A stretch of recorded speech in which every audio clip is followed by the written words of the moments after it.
Afternoon, Cherries fans, and welcome to the latest opposition preview show here on Up the Cherries in all departments. Finally, with the international break over, we're back to championship action following our impressive 2-1 victory over Sheffield United with a trip to Ashton Gate, Bristol City. Before I welcome on my special guest for this show, here is a bit about our sponsors, Dental on the Banks.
To find out a little bit more about them, please visit dentalonthebanks.co.uk to find out what they can do for you. Now, my special guest today is one of the founders of a very, very important campaign, which you probably have heard of, with many teams endorsing it across the country already. To discuss the Robins and HerGameToo, it's a pleasure to welcome onto the show Eve Ralph. Afternoon, Eve. How are you doing?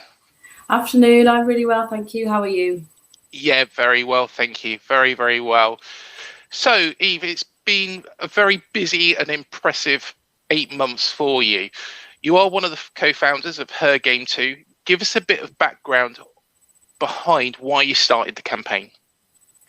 So the campaign was started by 12 female football fans. We came together and the initial thought behind the campaign was to release this video, which we all hold up a comment saying something that we've received, whether it be sexist abuse at football games, at the pub, when coaching, working with football. So we just wanted to raise awareness to the sexism that goes on in the game. And since starting this campaign, it's escalated more than we could have ever hoped and imagined. And now we're looking at more opportunities. So can we try and encourage more girls to get into the games? Can we help people to raise awareness for the sexism that happens, to try and stop it, and to put in support networks so people can report it when they hear it. Fantastic. And before we move on, what I want to do is just play the video for you all. So here is the video from HerGameToo.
After watching that, lots of words do come to mind for me.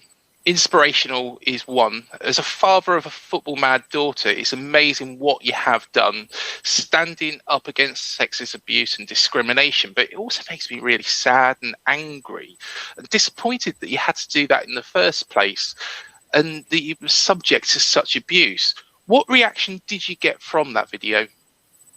So the majority of the comments that we've received, they've been so overwhelmingly positive. It's a really huge thing for me. As you mentioned, you're a dad with a daughter, so I'm really keen on making sure that people know that this isn't an anti-men campaign, it's an anti-sexism campaign. So we're really keen to get all supporters on board to try and put a stop to this. I think a lot of people didn't realise that it still happens, because obviously it's a very archaic point of view that girls shouldn't be involved in the game. And I personally, I go to the football with my brother and a group of men, and they wouldn't dream of giving me any comments like that. So perhaps it's about educating them as well that it does actually happen, and how we can work together to try and stop it. I mean, I'm very fortunate to have this male support network around me, and therefore when I receive comments like this, it hasn't stopped me going and being involved in the footballing industry. However, there'll be some people who aren't as lucky and fortunate as me to have that support network. Therefore, if you were to receive those comments, they might be less likely to be able to brush them off and carry on. So they'll be less likely to be engaged in the game. We are really overwhelmed with all the support that we've received from, whether it be girls, boys, men, families. It's been really touching. And from watching the video, it's just disgraceful. It's abhorrent that anybody would even post that sort of material on social media aimed at another person. It's just disgusting. You've had a great amount of endorsements from clubs and the positive changes that they're making off the back of HerGameToo. Do tell us about some of the individual successes that you've had. Yeah, absolutely. So a huge one for us is being able to partner with many of the professional football teams. So a really easy way for them to partner with us is just popping up posters, whether it be in the toilets or in the concourse, with a number of where to report this any abuse that they receive. So it's a really good way to be able to put them all together and be able to try and fight all the discrimination that goes on. But it is being forward-fronted by the HerGameToo campaign. Also being able to get male role models on board, that's a really important one for us. We've had Forest Green Rovers at the weekend. They had on the sponsorship boards, they had HerGameToo. And they were live on Sky, which is absolutely huge. So being able to get the campaign out there and for people to just see the logo and think, oh, what's this about? Like, that's absolutely huge for us. We've also been lucky enough to have been featured on different news networks. So we were on Sky Sports News, Channel 5, and being picked up by local news places as well. So that's been really big for us. And there's lots of exciting ideas in the pipeline, which hopefully we get messages weekly of saying, oh, we'd like to partner with you, we've got this idea. And every time we get this message, we're very humbled and grateful. We don't expect anything. And all the opportunities are just really exciting. We're really excited to see where this campaign will go. Amazing stuff. What more needs to be done, though, Eve? What are going to be the next steps for HerGameToo?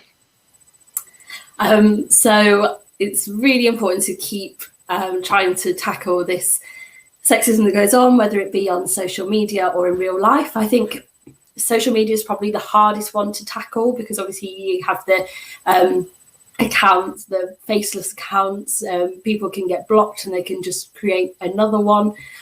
So that's quite a big issue. So I think it's important to try and encourage people to shout it out, and then also make sure we can, when you hear if you have one bad thing happen, you need to hear a couple of compliments to like eradicate that first nasty thought. So I think being able to empower women as well, and show that they do belong in football. The more we can showcase female fans, female coaches, whatever they're doing, that's just all going to have a positive impact on the campaign.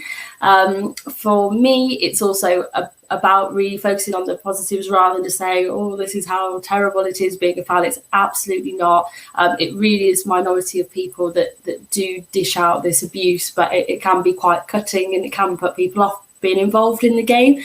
So I think the more opportunities we create, the more this campaign will be focused on here's the wonderful opportunities for girls in sport. So we are looking at hosting like a five-a-side girls tournament. We are in talks about doing a job fair with a local club, so showcasing the roles that females can have in football. So all of those things are really important, and it's not just about showcasing the nasty stuff. Obviously we need to acknowledge that and try and cut it out, but one day hopefully it won't be around, and we can just keep moving forward with this campaign and giving girls and women ideas of what they can do. If they love football, then you can do it as a career, and that's what we're really keen to promote. And it's fantastic, the work that you're doing. And hopefully when my daughter is 16, 17, 18 years old, hopefully it will be eradicated.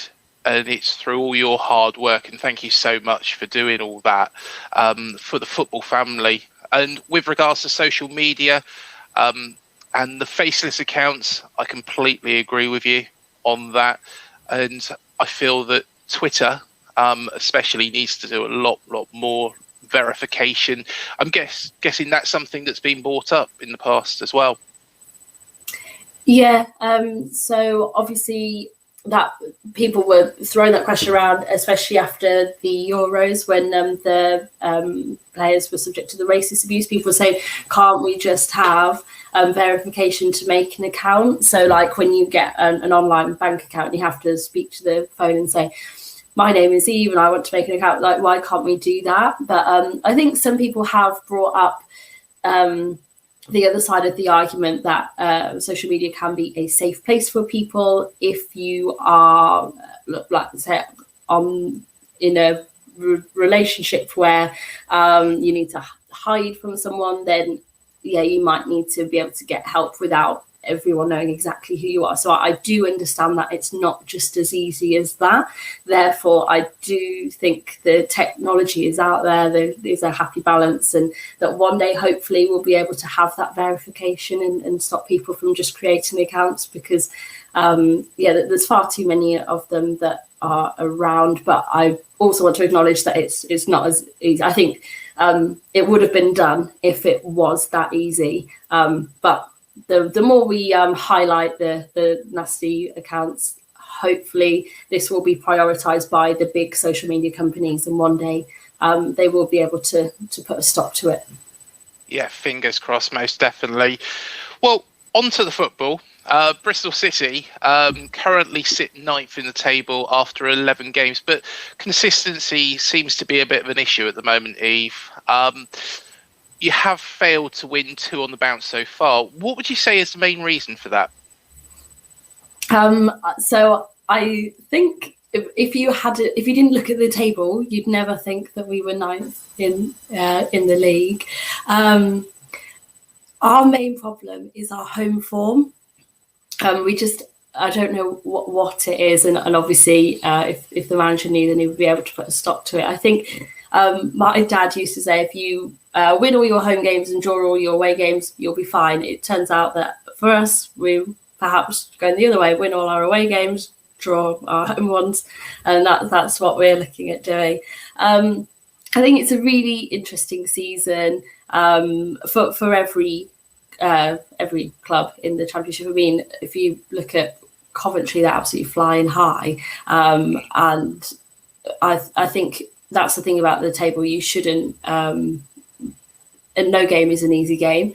Therefore, we are really focusing on building the team this year, taking each game as it comes. And yeah, we're not consistent. We'll be absolutely flying one game, and then a couple of days later, and it's like watching a different team.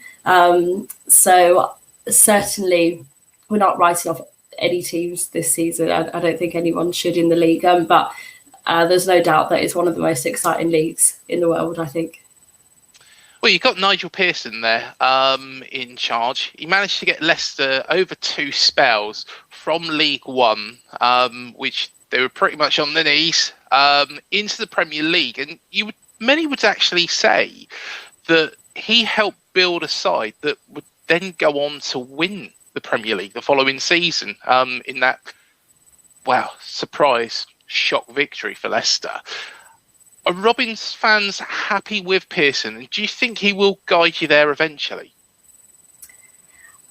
So as Bristol City fans, we were crying out for a well-known manager. We've been asking for it for years, and Nigel Pearson is the biggest name that we've got in for ages. So we're all delighted with the appointment.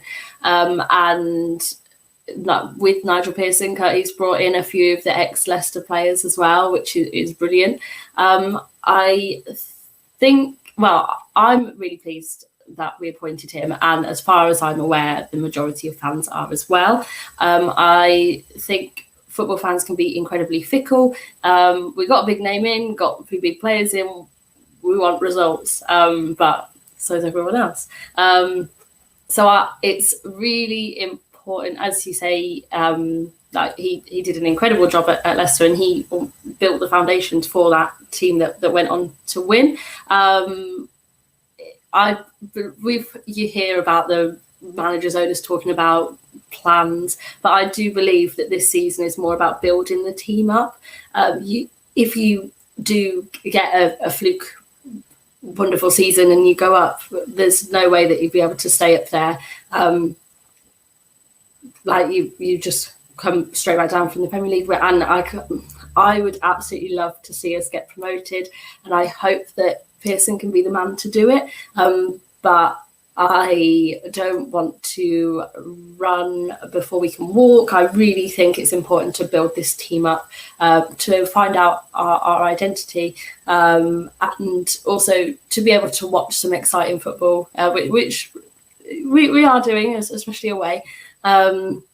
So yeah, I'm very positive with Pearson. Hopefully this won't come back to bite me, and he'll still be with us come the end of the season.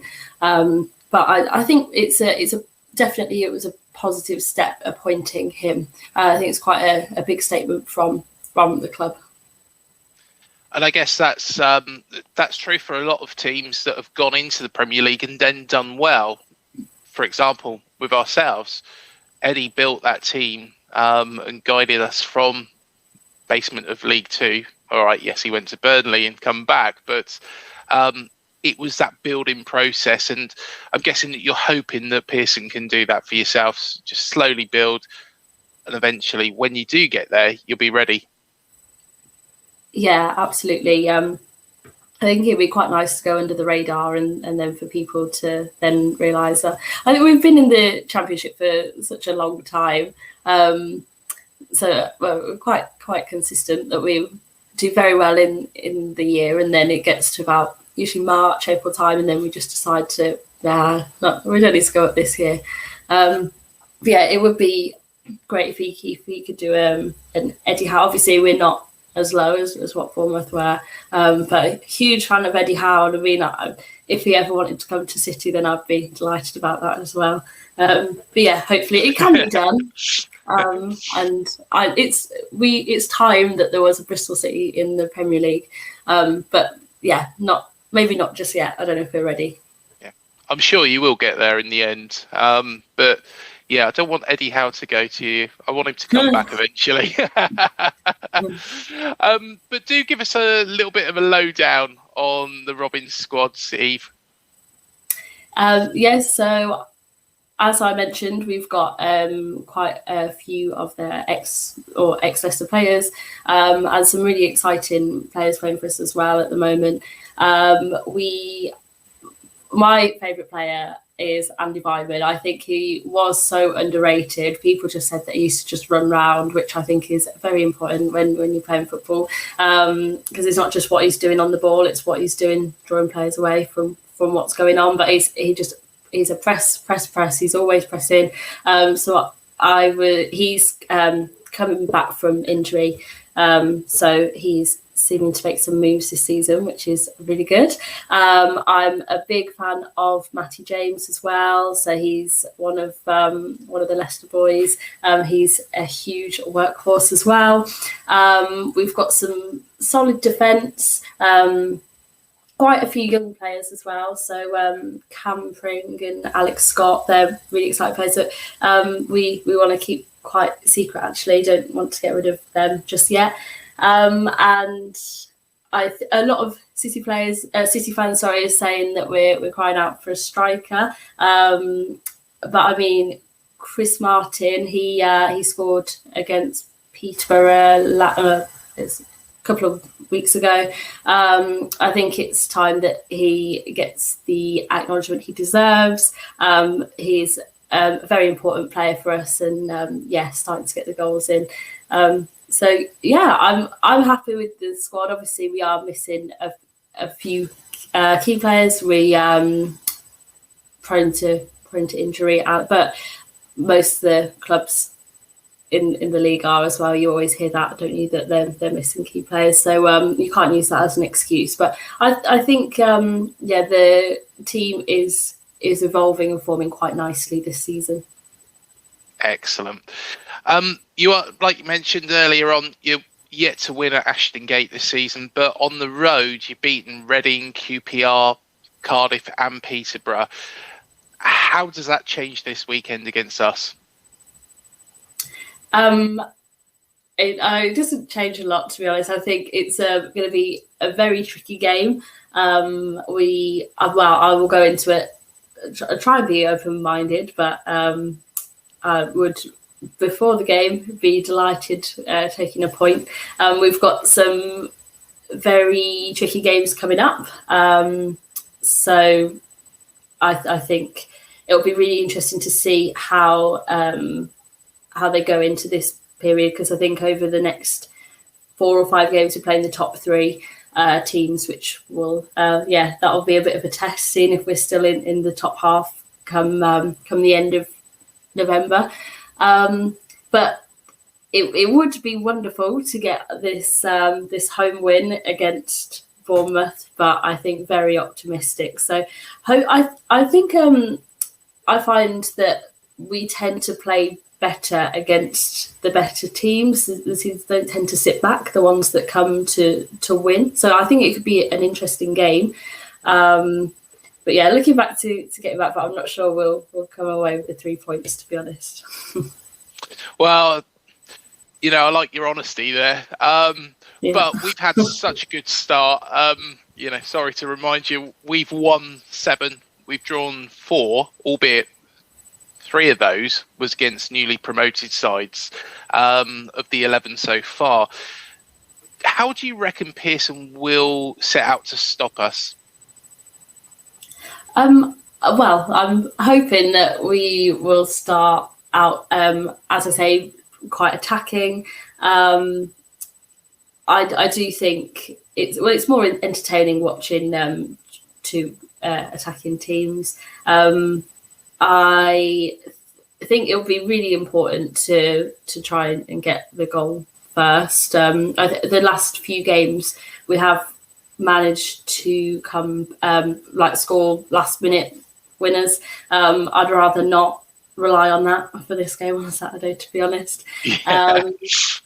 But it's really important, to try and go out all guns blazing, and then perhaps put on more of a defensive display.